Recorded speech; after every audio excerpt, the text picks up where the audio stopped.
site called Puma Punku on the Altiplano of Bolivia, next to the famous, or more famous, Tiwanaku. And what's incredible here is this is recent excavation, as in maybe the last year or two, but we're going to see obvious examples of where recycling has been done. This area was buried in at least 2 feet of soil. You see, what you're looking at is red sandstone that's been made into a wall. But look at this stone here. This is the gray andesite, and look at how beautiful that surface is. The andesite is harder than the red sandstone. And there are indications that the work in andesite is actually much older. The reason why it's so pristine is because it's been buried underground for possibly thousands of years. Thousands of years older than the official story of this site being 2,000 years old. So this is supposed to be just a drainage channel. You see the big rocks that are on top of it. It's all sandstone, red sandstone. But this is where we have evidence that clasps existed, so-called keystone cuts. You notice there's no mortar between the stones.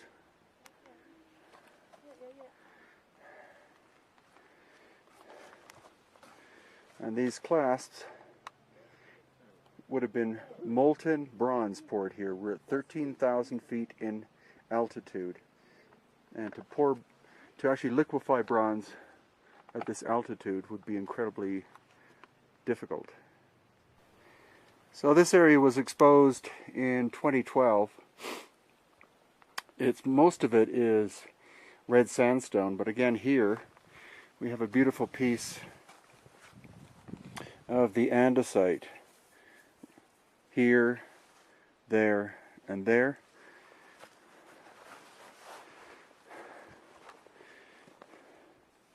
There's no way you can do this with hand tools. Unfortunately, there's so much damage to the edges, but we will find areas where the intersection of the two surfaces is so incredibly precise and so crisp edging. This had to have been done with machine tools. It could not have been done by primitive people with bronze chisels and stone hammers. The reason why it's called the enigma of Puma Punku is because if archaeologists were honest, they would say they have no clue who made it.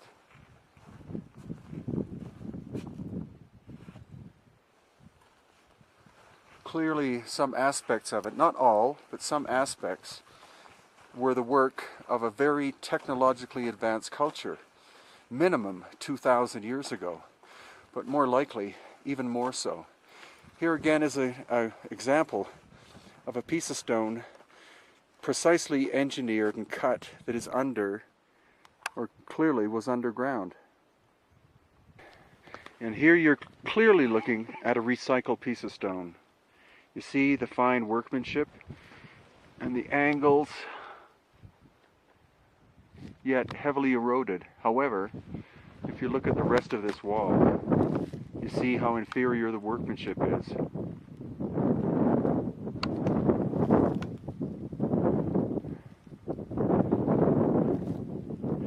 So clearly this was recycled from an older structure and made into a part of a wall, but technologically very, very sophisticated. These surfaces are so incredibly smooth, especially here.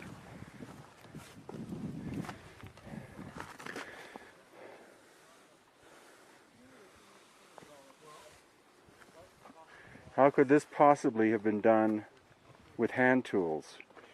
The tolerance of flatness, the precision of the flatness of that surface is within 2, maybe 3 ten-thousandths of an inch. And here too, this is flatter than your tabletop. This is as flat as a sheet of glass.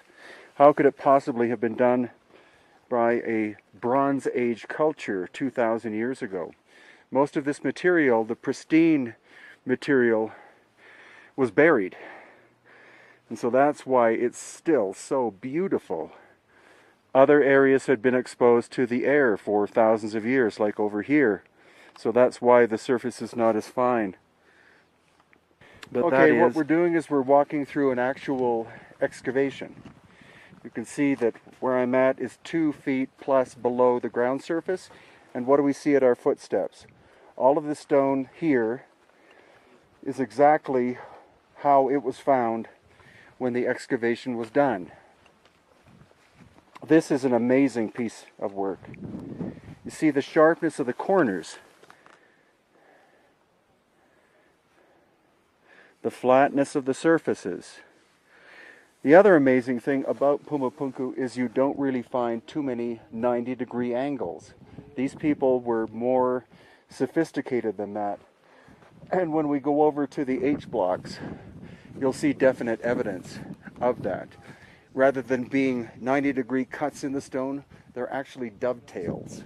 And that would insinuate that another block of stone matching it would come down and lock into place with it. None of the H blocks are exactly the same size. And that's a complete fallacy that some researchers have stated, that they were as if they were produced in a factory or poured into a mold. Everyone's different.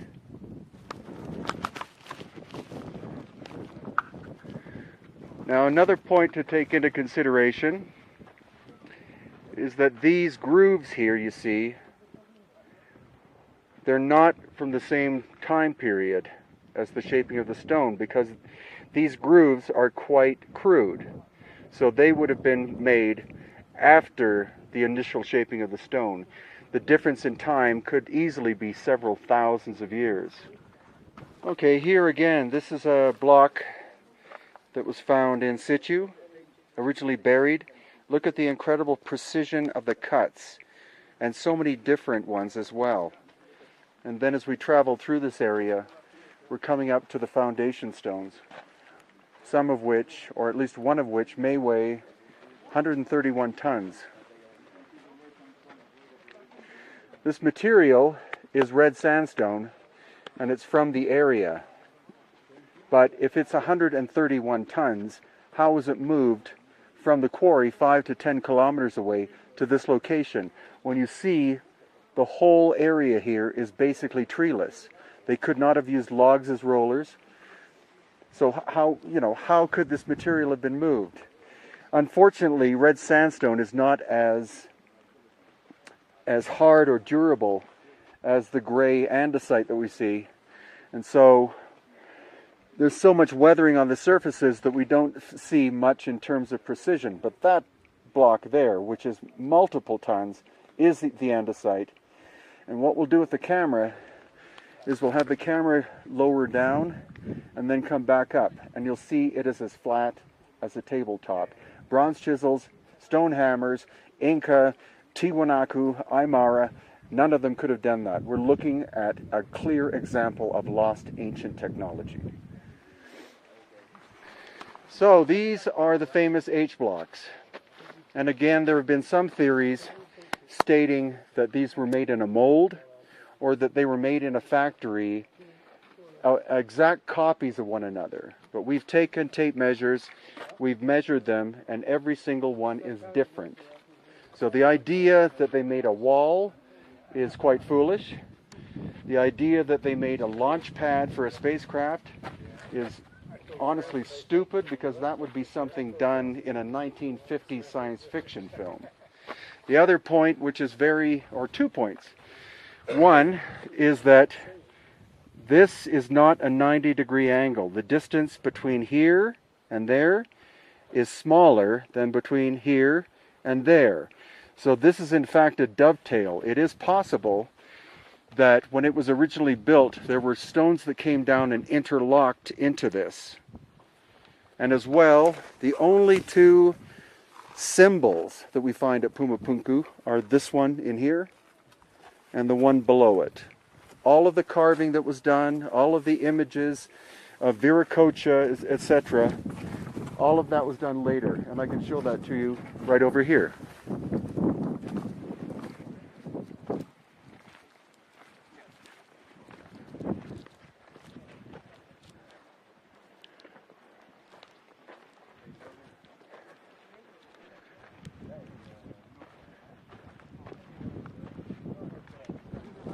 So next we're off to Tiwanaku, and there we'll see again a lot of evidence of the, I believe, Puma Punku builders, the oldest culture to occupy this area.